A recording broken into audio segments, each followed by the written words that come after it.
communities, and local government at the New York State Energy Research and Development Authority, or NYSERDA. So on behalf of Governor Cuomo, welcome. This is the LED Street Lighting Academy, a 4-part webinar series presented by NYSERDA's Clean Energy Communities program and the Lighting Research Center of Rensselaer Polytechnic Institute. The purpose of the webinars is to focus on street lighting technology and lighting design to prepare municipal decision makers for interacting with contractors and the public. Now, converting streetlights to energy-efficient LED technology is helping communities across New York to save taxpayer dollars, provide better lighting, reduce energy use, and improve the environment. Now, to date, 100 cities, towns, and villages across New York have converted approximately 288,000 streetlights to LED through NYSERDA's Clean Energy Communities program. So if you are considering a conversion project, chances are there's a community like yours in your region that is already saving money having converted to LED. But it's a relatively new technology in the sense that these projects only became commercially viable in the last 5 years or so. But it's the latest stage in a long history of innovation. 130 years ago, communities in New York started converting gas lamps to electric light. Gas lamps had to be lit individually every night by a lamplighter. It was dirty and dangerous work, and electric light held the promise of being a cleaner, less expensive technology. And it took some time, but almost every gas lamp in the country was eventually converted to electricity. In the 1950s, streetlights were still controlled from a central switch, so the town's street lighting department would turn the lights on when the sun went down, and they'd turn them off in the morning. And there was this elaborate system of circuits, and it would break down and it would cost a fortune to maintain. And then the photocell was invented, and this is that little hockey puck on the top of the light, and it knows if it's day or night, and it turns the light on or off automatically. And it was at this time that many New York communities ran the numbers, and they found that they could save a lot of money on maintenance charges and rental fees by purchasing the streetlight system from the utility. And after a few years, almost every street light in the country was converted to photocell controlled fixtures. And the point is that today the technology is LEDs, but it's what New Yorkers do. You know, we innovate, we find better ways to do things. But there are always fair questions. So one kind of interesting point is I read an editorial in a newspaper from the 1880s where the commentator was saying that these new electric lights were unproven technology. They posed a threat to public safety, and that municipalities should really think carefully before adopting the technology. Well, today, LEDs hold the promise of being a cleaner, less expensive technology, but there are fair questions that need to be addressed, and that's why we're putting on this webinar series. It's really to help you come to your own conclusions about the technology and how it should be applied in your community.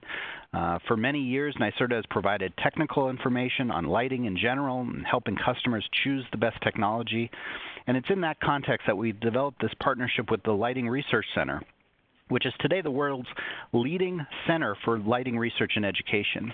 So we're extremely proud to introduce Dan Frering of LRC to kick off the LED Street Lighting Academy. But before I hand it over to Dan, if you have any questions, please use the Q&A box in the webinar. We'll have a time to take a few questions at the end of this call. And this webinar is being recorded. So I think I'll just hand it over to you. Thank you, Dan.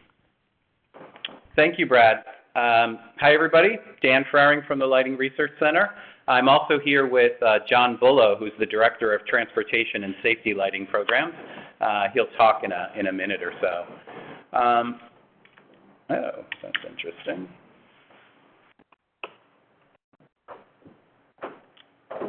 Okay. So first, let's introduce ourselves. The Lighting Research Center has been around for about 30 years. We're actually originally founded with a grant from NYSERDA. We have research facilities here in Troy, New York, and we do work in lots of different areas, including energy and technology development, human health, the benefits of lighting, transportation and safety, product testing. We also do work with plant health and design. So if lighting touches it in some way, we probably do some research on it.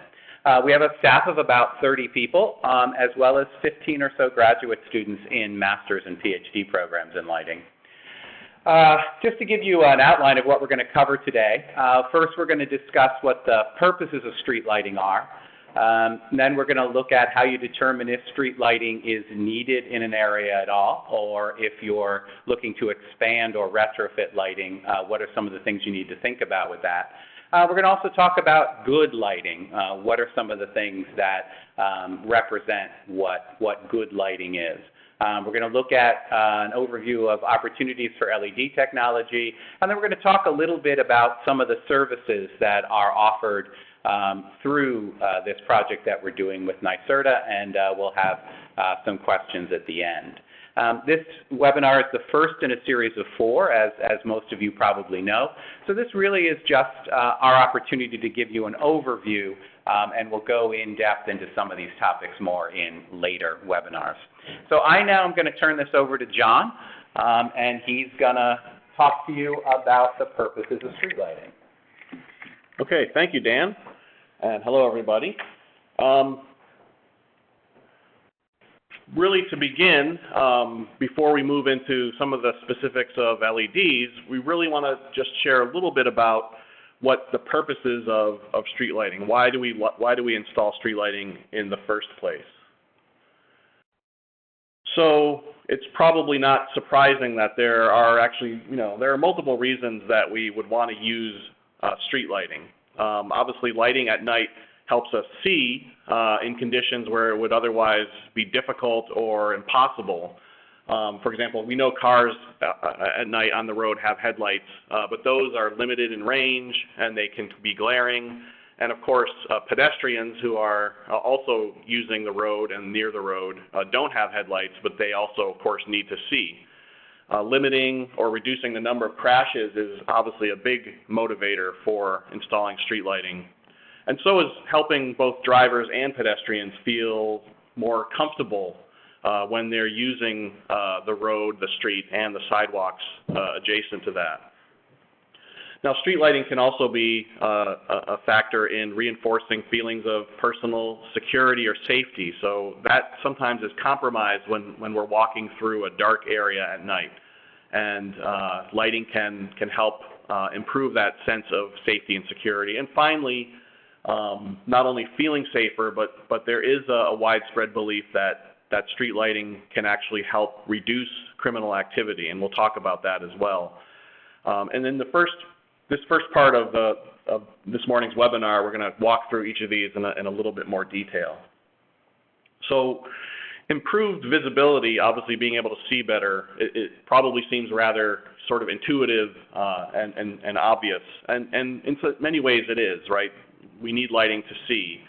Organizations like the Illuminating Engineering Society, who develop recommendations and standards for street lighting, even state right up front pretty much that the primary purpose for street lighting is to provide quick, accurate, and comfortable visibility at night.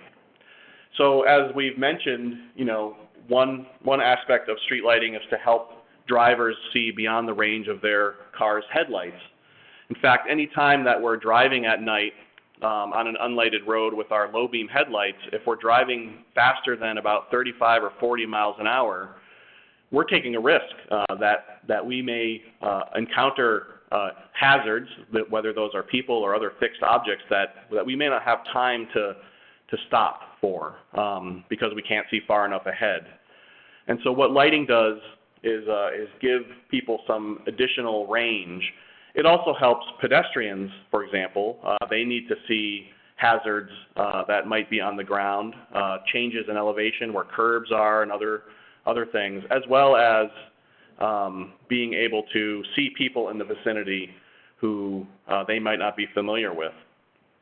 So another thing that lighting does for us is it actually gives us what we call figure ground information about the roadway scene. So the two pictures that are on this slide show a car with its headlights on in the dark on the top picture, and in the bottom picture it's that same car with street lighting present. So obviously in both cases those headlights are very visible, so we know there's a car there. But really it's only in the bottom picture that it would be easy to guess, well, how fast is that car moving? Because we can not only see the headlights, but sort of the background against which the car is actually moving. So having that information could give drivers as well as pedestrians more information about what's going on along the road and how they might act to avoid a crash or an accident.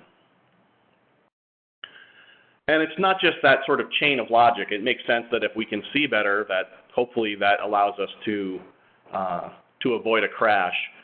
But there are hard numbers that support a role for street and road lighting in reducing crashes. There have been many studies carried out over many decades. Some of the data from one study for different types of roads under different conditions are shown in this table here. And you'll notice that pretty much all of those numbers in this table, almost all of them are negative, which indicates that lighting seems to be associated with reducing crashes.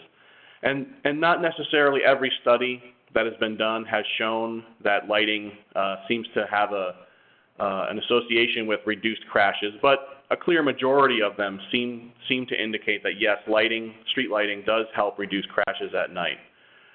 And in particular, the benefit seems to be larger when we have busier roads, more complex situations, things like intersections and other conflict areas where either vehicles and pedestrians might be sharing the same patch of real estate, or vehicles with other vehicles. So intersections, interchanges, roundabouts, and those types of areas that are more complex. Lighting can help drivers and pedestrians avoid crashes in that situation. Of course, one of the most important conflicts that vehicles can face on the street is pedestrians. And pedestrians obviously are flesh and blood, while cars are made out of a lot of metal, right? So that really, makes pedestrians particularly vulnerable for being injured or even killed in crashes with cars. And it really does seem like nighttime is really a time when pedestrians are especially vulnerable to being injured and killed in car crashes. Over the past decade, this bar chart shows for crashes in the dark, which are the gray bars, versus crashes in the daytime or dawn and dusk, which are the two lighter colored bars, that it does seem like in the past decade, pedestrian deaths in daytime and in dusk and dawn have held fairly steady, but you do see an increase in nighttime pedestrian deaths. And this may be related to things like we're using more cell phones when we're driving, and we ought not to be. But if that's true, it may be that lighting may be at least one way to help pedestrians sort of stand out against the rest of the road and help cut through some of that distraction if that's what's causing this increase in crashes. It's certainly not going to eliminate distracted drivers and certainly shouldn't excuse someone from looking at their phone at night, especially at night. But it is something that may make a difference between seeing and not seeing or noticing a pedestrian by a driver. And of course, every little bit that can make the size of these bars on this chart smaller is something that would be helpful. And visual comfort is obviously not necessarily the same urgency level as the safety and reducing the crashes of particularly pedestrians as well as drivers along streets and sidewalks. But we do know that, especially over time, uncomfortable seeing conditions can make drivers somewhat more erratic and variable in the way that they drive, such as being more variable in their lane position along the road. And that sort of discomfort could lead to things like fatigue or stress and possibly more crashes. And so one of the things that lighting can do, especially if it's well designed without a lot of glare, for example, this very well lit street with a lot of lanes, in some sense provides a more nice uniform background to help reduce glare from headlights and things that might increase fatigue and stress, especially stress if you're driving along a 7-lane road like this one. Now, another purpose of street lighting is really to try to encourage pedestrian use, obviously at night. We know that if people don't feel safe in a particular location, they may be less likely to visit that location. And research from the Lighting Research Center, the LRC, has shown that people, when they visit outdoor locations at night, and this is a study showing some data from people both in New York City, a very large metropolis, and Albany, a relatively smaller city, that in both cases, people perceive those locations to be safer. They agree that the lighting in this outdoor location makes people feel safer when the light level increases, the horizontal illuminance on the pavement increases. Interestingly, there weren't differences at all between people from that very large metropolis versus a relatively smaller city. And there's been later research from even suburban areas and much less populated areas that show still the same trends. What's interesting, though, is that improvement isn't unlimited. It's not just a matter of saying, well, more light is always going to help make people feel safer. There does seem to be, as you can see on this curve, it begins to flatten out as you get higher and higher in the average light level. Once the light level gets up above 10 or 20 or 30 lux, further increasing the light level will have sort of diminishing returns in terms of how much more it might make people feel safe. So more light, once you reach a certain threshold, is not necessarily better for conveying a sense of security. But this chart does seem to indicate that outdoor locations that look a little brighter because they may have more light will actually appear to be safer up to a point. But it's not only the light level that would make people reinforce those feelings of safety and brightness. The Lighting Research Center has also looked at the role of the color or the spectrum of lighting. And it's been found that white light sources, like light emitting diode or LED street lights, actually can make a street look brighter than a street lighted by a yellowish source, which is typical of the high pressure sodium lamps that are still most commonly used on most of our streets for street lighting today. And this is true even if we take our light meter and measure the light levels on the street, and we find that they're the same number of lux or foot candles on the road. That color does seem to improve or increase brightness perception, but it also seems to improve perceptions of safety. So there does seem to be, at least possibly, some opportunities in some locations where perhaps we could use lower light levels with these whiter light sources and still maintain perceptions of safety and security compared to what we've been doing under high pressure sodium. Now, finally, one of the, often we hear from municipalities, one of the intended purposes of street lighting is sometimes to reduce not only the fear of crime, which is sort of what the last couple slides have been talking about. How safe do I feel when I'm walking in this, down this street?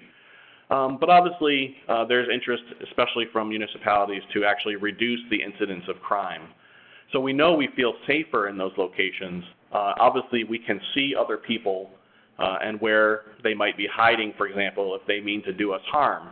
But there really isn't a lot of really straightforward evidence that lighting itself has a large impact on reducing crime. Part of it is because there's just many, many other factors that relate to that.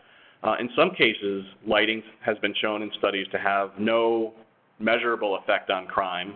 And in some cases, it's actually been shown that for things like stealing from vehicles where there's no other people around or some types of vandalism, lighting might actually give the criminals sort of a boost by helping them see what they're doing in their criminal activity.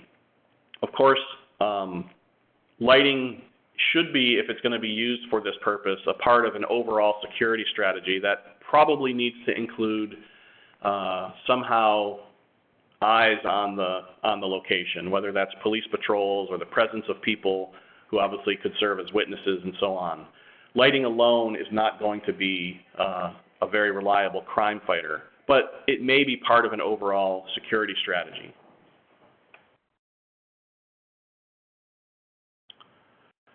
So next, we're going to talk a little bit about how a municipality might decide, when and where street lighting is needed. So even if a municipality is, planning to just replace your existing street lights with LEDs, it may be worth considering, whether all those lights really needed to be there in the first place, or whether there might be other locations that might not be lighted at this time where there isn't lighting, but maybe it's worth thinking about whether there ought to be. So some of the factors that a municipality should consider when thinking about lighting as something that would help in terms of safety and perceptions is the level of vehicle traffic and pedestrian use. I mean, these are the main beneficiaries of street lighting, the people who are using the street. So when there's more traffic, obviously there is the potential for more accidents, and that may be a case where lighting could have a more substantial benefit.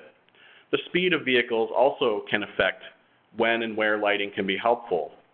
If you have a very low speed limit in one area of, say, 15 or 20 miles an hour, in that situation, car headlights, if they're traveling, may be sufficient for basic visibility, and streetlights might not be as necessary. Of course, that doesn't take into account what pedestrians might need to see if that's an area where there are many pedestrians.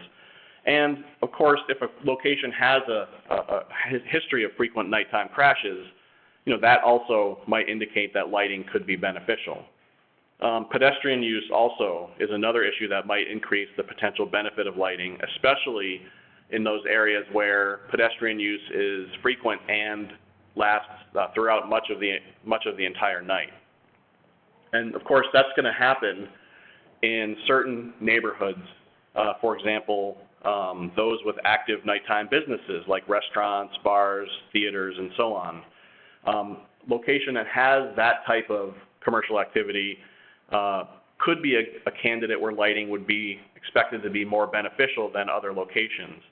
Some areas where you might only have, largely offices, for example, used only in the daytime, the need for lighting might be smaller, but also remember that in New York State in the winter, many people who work the regular day shift still are driving to work or home from work or walking home or walking to work in the dark, and that's especially in the winter time. Schools are often thought as mainly daytime uses, but of course there are often sports events and other community activities going on in those buildings as well at night. Another factor that could influence your decision to use lighting could be the perception of how safe that location is. So if it's an area with a reputation as a relatively unsafe location and doesn't have any or very much lighting, that may be an area where street lighting could offer a benefit for helping people, again, feel safer and more secure in that location. Finally, as we mentioned, lighting seems to have a larger impact, a beneficial impact for safety in more complex types of scenarios. So the complexity of the street location is also another thing to consider when deciding whether that street would benefit from lighting.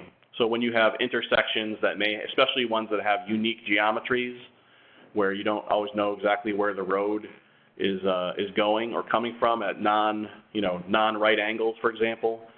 Areas with slopes or sharp curves can also benefit because you don't always know where to look to expect to see pedestrians or other vehicles.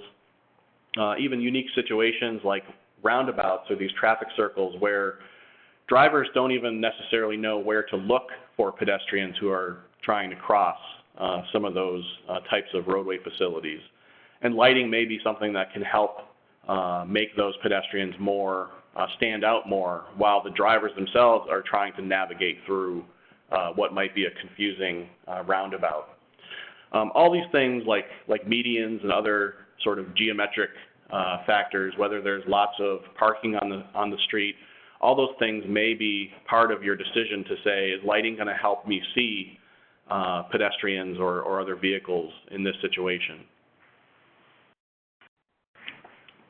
So I think we're going to turn things back over to Dan, and he's going to talk a little bit about some of the characteristics of lighting that make it good. Hi again, everybody. This is one question we get a lot. People always want to say, do I have good lighting or bad lighting? And as John has pointed out, there's a lot of things that go into whether lighting and particular installation is, quote, good or bad. So one of the first things that people always think about are light levels. So John talked about lux, which is a measure of the amount of light on a particular surface, typically the roadway or the sidewalk. Now, lux is an international unit, and John mentioned after you get to about 30 lux, there really is diminishing return in feelings of safety and security. Now, visibility may improve a little bit with a little more light. But when we talk about 30 lux, what we really mean is 3-foot candles. So it depends on what measure you're used to, where we tend to use foot candles more in the U.S. So there are guidelines that tell us how much light you need in a particular area. So it depends upon the particular situation. If it's a quiet residential street, you probably need a lot less light than if it's a busy intersection. If the road is straight, you don't necessarily need as much light as if it's curvy. So you want drivers to be able to see ahead of them and notice the curve and which way it's turning and so on. And streets, as John mentioned, with lower speed probably need less light. So in one of the later seminars, we will talk about design considerations and light levels that you should have in particular areas depending on what your goals are, what you're trying to achieve, and how much you want people to be able to see. Another thing that people don't think about, though, with this idea of light levels is what we call uniformity. And that really is looking at not necessarily how much light there is on average, but how much the light levels vary between areas that are highly lighted and areas that there may be little or no light. The less uniform the lighting is on a street or roadway, the less comfortable it's going to be because people will experience bright light levels and bright and dark, but also visibility is decreased because of that. So we not only have to think about average light levels, but we have to think about what is the contrast between areas that are highly lighted, which may have 200 lux or 20-foot candles, and areas where there might be less than 10 lux or 1-foot candle. And that is not uncommon when you see street lighting where there might be one street light on a utility pole and then another one maybe 3 or 4 poles away. So these are things to consider when you're doing retrofits or considering installing new lighting. Not only what are the light levels, but also how uniform is that light along a street or roadway. One of the factors that a lot of people think about is aesthetics and appearance, especially as you can see in the picture in a historic area. People want to put in quote-unquote more historic-looking fixtures that blend with the community a little bit more. And the one thing you need to understand about these fixtures is they're not there just at night. They're visible during the day as well. So we need to try to make sure they blend into different areas. And a lot of times in downtown areas, we try to do smaller scale fixtures like the one shown in this picture. It gives a more kind of cozy, residential, historic feeling. And then, you know, on streets outside downtown areas, we tend to use what we call Cobra head streetlights, which are really just functional, kind of typically out of the field of view. But you need to think about the characteristics of the luminaire and how it's going to fit into a particular area. Cost, obviously a very important consideration. Not only the initial cost of purchasing and installing those fixtures, in many cases replacing those fixtures, but as well as the operating, energy, and maintenance costs. And especially when we look at street lighting, because street lights typically are put in and they're there for 10 or 15 years, the higher cost is typically that operating cost. So whatever we can do to address that, if we can lower the energy use and the maintenance costs, typically that's going to be a benefit to the city and town. And that really is, when you look at LED street lighting, what most people are concerned with, lowering the energy use and reducing the maintenance costs of the street lights. Another factor that's very important is glare control. And if you see in the picture on the top right, you can see these post-top lights that have very little glare control. They're very bright spots, very difficult time at night for your eyes to adjust to that.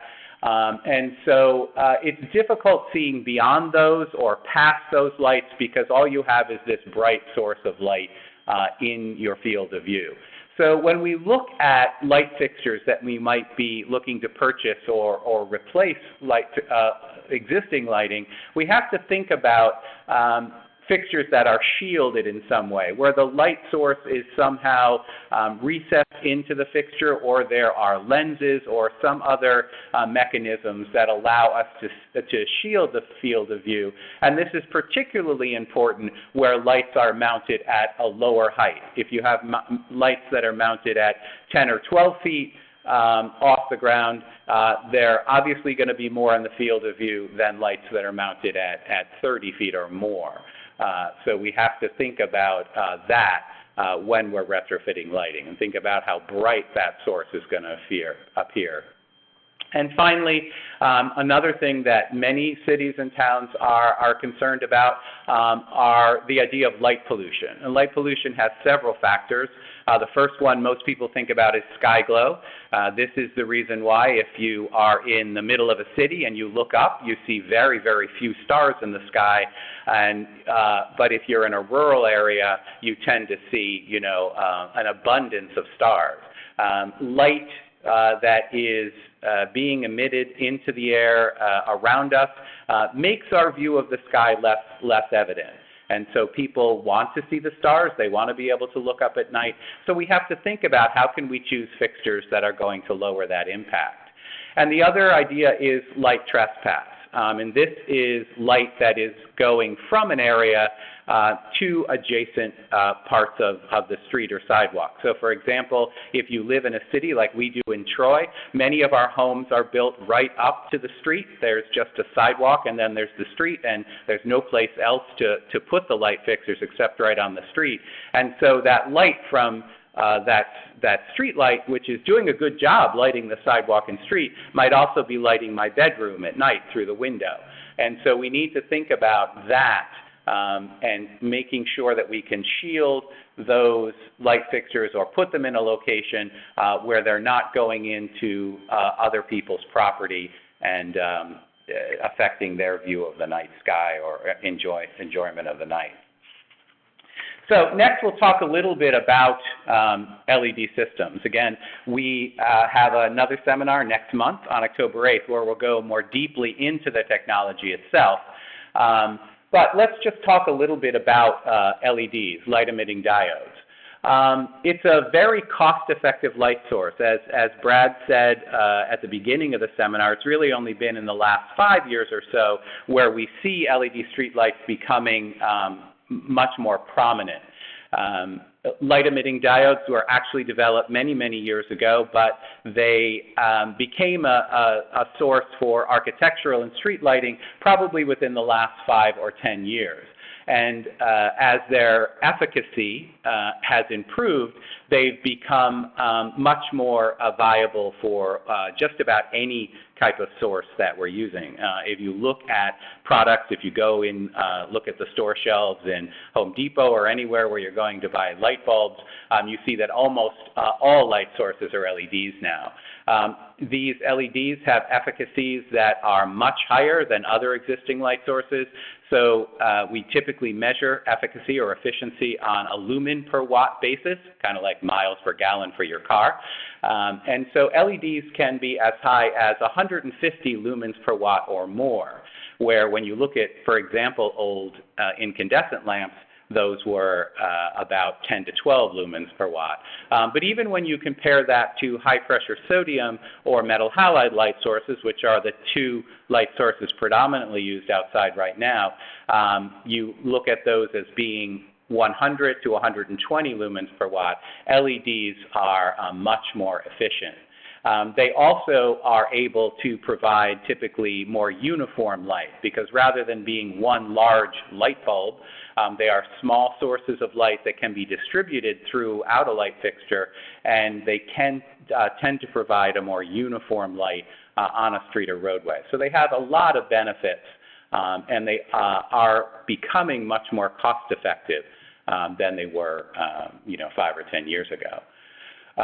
So when we look at the economics, when we look at both the initial purchase cost of LED light fixtures and include the energy use as well as the maintenance cost reduction, we really see the economics of LEDs becoming very viable for most street lighting applications. They have much higher efficacies. So we recently did a retrofit installation and study in Albany County in New York State, where we replaced high-pressure sodium lights with LED street lighting along about a 3.5-mile roadway. This was Central Avenue in Albany Colony, for those of you familiar with Albany. And we looked at a payback of about 2 to 4 years based upon energy and maintenance savings. So those street lights, which, as I said, will be there for 10 or 15 years, have been able to pay themselves back in a very short period of time simply by saving that energy. Of course, that also is dependent upon whether the utility owns it, whether the city owns it. So those are all things you have to consider as well, and what the costs are there. But as a technology, this is certainly something that we need to look at because of the savings that are possible. So let's wrap up talking about the services that are available from the Lighting Research Center in partnership with NYSERDA through this project that we're doing. First of all, there are more webinars available in the series. So as I said, on October 8th, we'll be talking about LED technology, its performance, how do you select the wattage and the light output that you want for LEDs, really diving deep into the technology to give you a better understanding of what it is, how it operates, how it compares to existing technologies that you already have installed in streets now. On November 12th, we'll talk about looking at planning installations or retrofits of LEDs. So is it a new installation? Is it retrofit? How should that be laid out? What are some design considerations that you need to think about when using these? What are anticipated costs of LEDs? What do you see as prices right now for these fixtures? Installation costs, and then what are savings that you can project. So that'll be talking more about design, and we'll get in more in-depth about light levels and how much light there should be, and what do we mean by uniformity, and how do you measure that, and what are some tools that you can use to be able to make sure that you're getting an installation that's going to give you what you want. The nice thing about retrofits is not only can we save energy, but it also gives us the opportunity where we might be able to improve the lighting conditions and make them more comfortable and safer in our cities and towns. So we'll talk about how you can think about those things. And then finally in December, we'll look about the understanding of impacts on the public, on people. So things about color characteristics. There is a lot of discussion about the correlated color temperature, or CCT, which is a measure of the color appearance of light sources. And with LEDs, as John said, it's a whiter light. It tends to be a higher correlated color temperature, which means it appears more white than the high-pressure sodium lights that we're used to. And people are concerned about the impacts of that on, for example, people's health. We'll also talk about sky glow and light pollution and how LED fixtures might impact those things and how we can make sure that we're addressing that. We'll also talk about things like more about brightness and safety perception and how LEDs can improve that. And finally, we'll also talk about what we call adaptive control strategies. These are, some people call this smart street lighting systems. So these allow you to vary the light levels over time. For example, if there's more traffic on a street at particular hours, perhaps there can be more light there than there might be later at night where there's much lower traffic, but also the ability to be able to control this and integrate it with other features like finding empty parking places and safety issues like security cameras and those kind of things. So LEDs allow themselves to be adapted, where a high-pressure sodium light source, typically you couldn't dim it. It was what it was. It was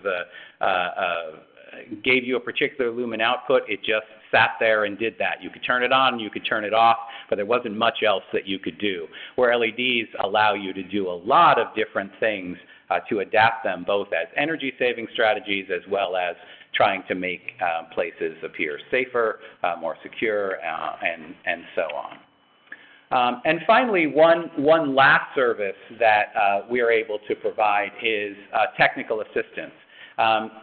You know, we deal with lighting every day here at the Lighting Research Center, and so we don't necessarily understand how complex and difficult it can be for people who are out there, and you have a lot more things to do about managing your cities and towns, and the last thing you want to worry about is what a streetlight wattage should be or how many lux there are on your street and those kind of things.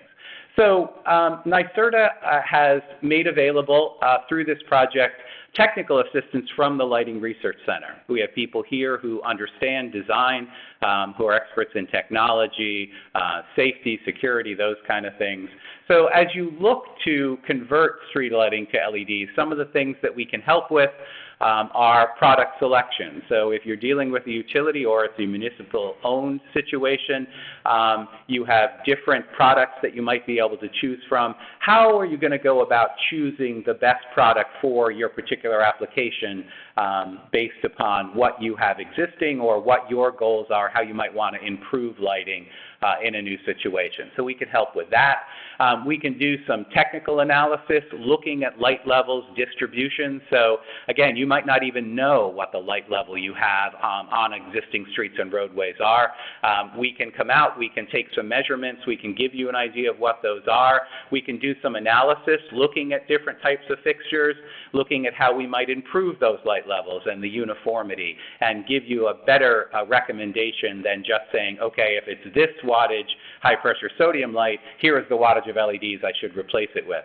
Maybe you have some flexibility where you might be able to save more energy looking at a fixture that might give you a better distribution, more uniformity, and allow you to lower those light levels, lower the wattage of that. So we'll be able to do some technical analysis, some photometric analysis of that as well.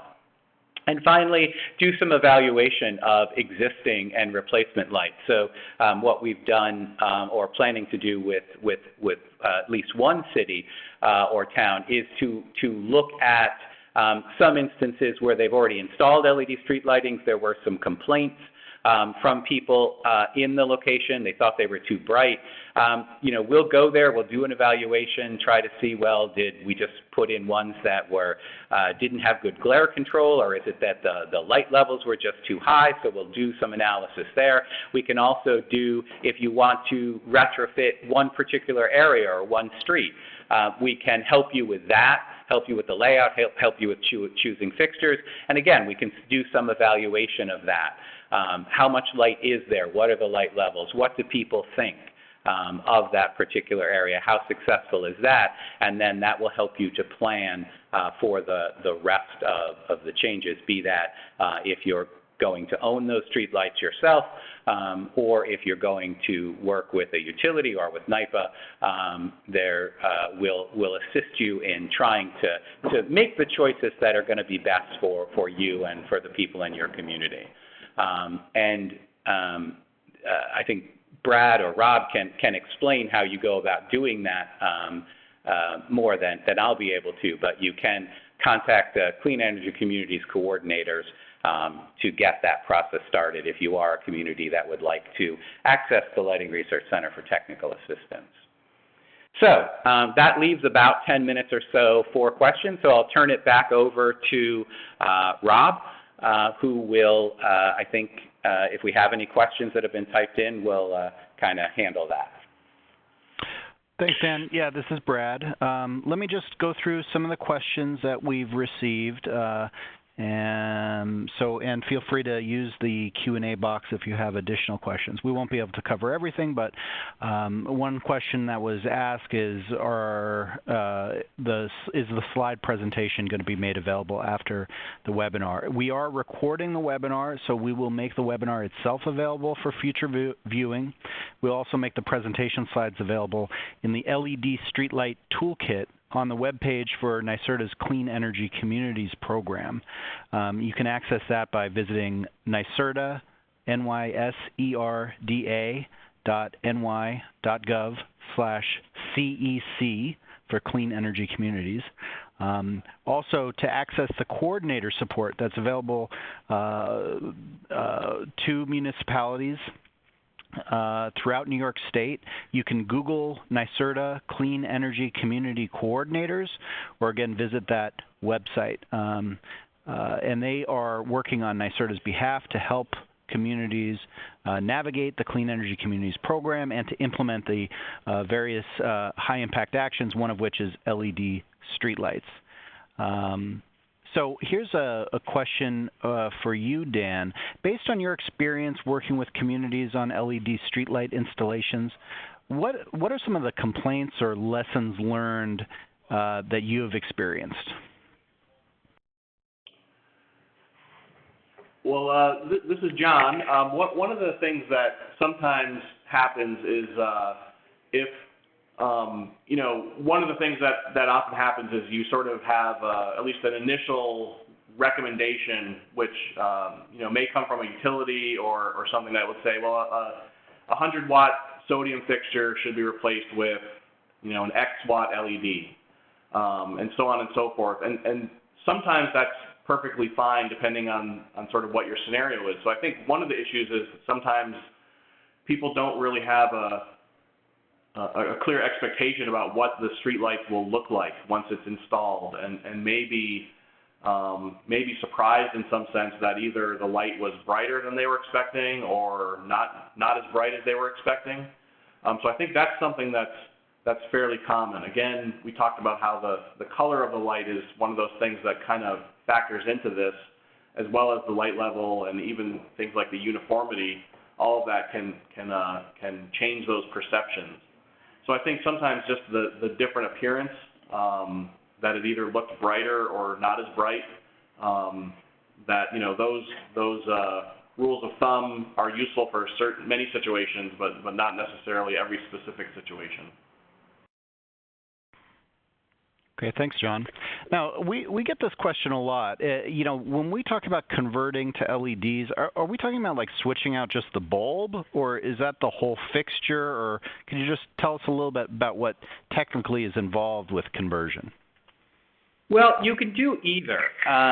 You can either just replace the bulb, the lamp, and there's also a control mechanism called a ballast in existing fixtures where you may have to bypass that or do some rewiring there.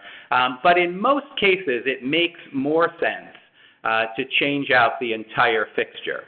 When you want to get the real benefits of LEDs, it really has both to do with the light output they have, but also the distribution they have. And to get that advantage where you get a much better distribution. So you think about existing high-pressure sodium lights, they dump most of their light right underneath the fixture.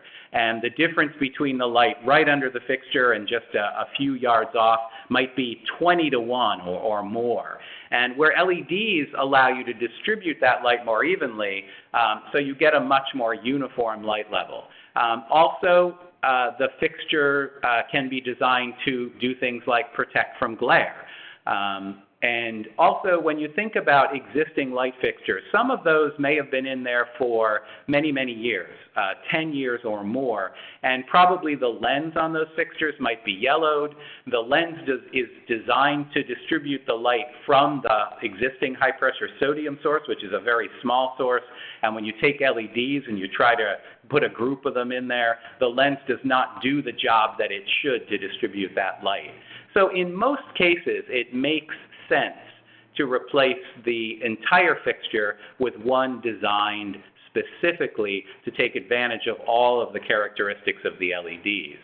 There may be some situations, especially in post-top fixtures, where maybe you just want to do a lamp replacement because maybe that post-op installation was done recently, and there are some retrofits that can be placed in that post-top fixture using the existing globe that's there. But again, that's something that we can help with in looking at what makes the most sense depending on all the various characteristics that you're doing. But typically it is a fixture replacement. Okay, great. So we've been asked, assuming that there will be incentives for LED streetlights, will those be through NYSERDA or the utilities? I think I can try to field an answer to that question. You know, NYSERDA doesn't offer direct incentives for streetlight replacements, although many communities are using their Clean Energy Communities grants to help fund LED streetlight projects. So that's one area to look at. And the grants, there will be future rounds of NYSERDA's Clean Energy Communities program, so keep an eye out for new grant opportunities that might emerge. But there are some incentives available through certain utilities. The Clean Energy Community Coordinators can help to navigate those opportunities and to point them out. The best thing to do is probably look directly on the utility's website, but I think that based on the experience of these Clean Energy Community Coordinators, they're a great resource to ask these kinds of questions because they are located in your regions throughout the state, and they're familiar with the different incentives that are available through the local utility. Now, another question is there any sort of before and after guide based on installation communities to actually see the difference? And I think this also gets at, are there places that you can go to see before and after, or the old technology versus the new technology, and should cities consider doing some kind of demonstration to have their citizens be able to compare the difference in the real world? Okay, well, this is John. I mean, there may not be a lot of resources where it's very obvious that you could go and read this. For example, Dan mentioned the project that we did in collaboration with NYSERDA and the New York State DOT, Department of Transportation, on Central Avenue. So people who are in the Capital District could certainly look at that area. I would suggest that one possibility of doing that might be actually through the Clean Energy Communities Coordinators, perhaps.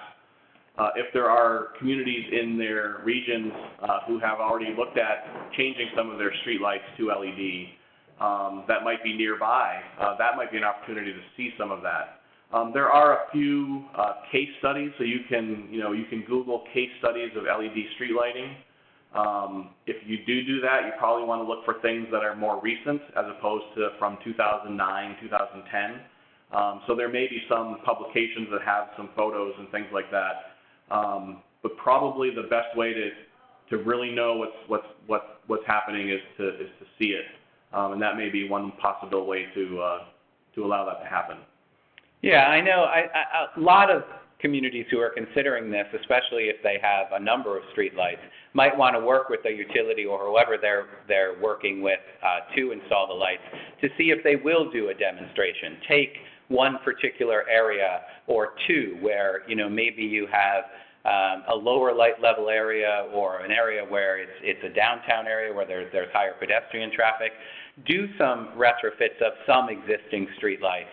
see how people like it. We can do that with you in a fashion where we can actually do questionnaires and ask people what they think. But it's always good. People like to see and get the feel of what the retrofit looks like. And you can then maybe take that feedback. If people think, for example, that it looks too bright, maybe you can consider then going to lower light levels in other areas rather than what you did. So a small demonstration or a pilot is always a good idea before you just go and decide to change out every single streetlight in your town.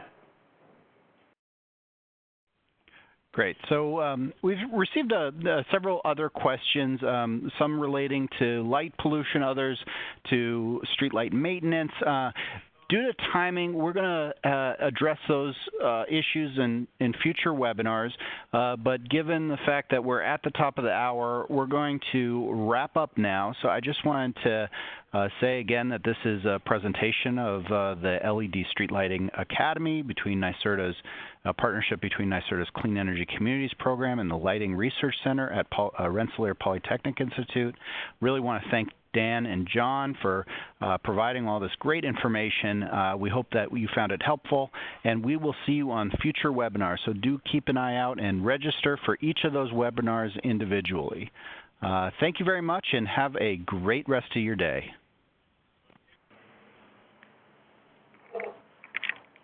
Thank you.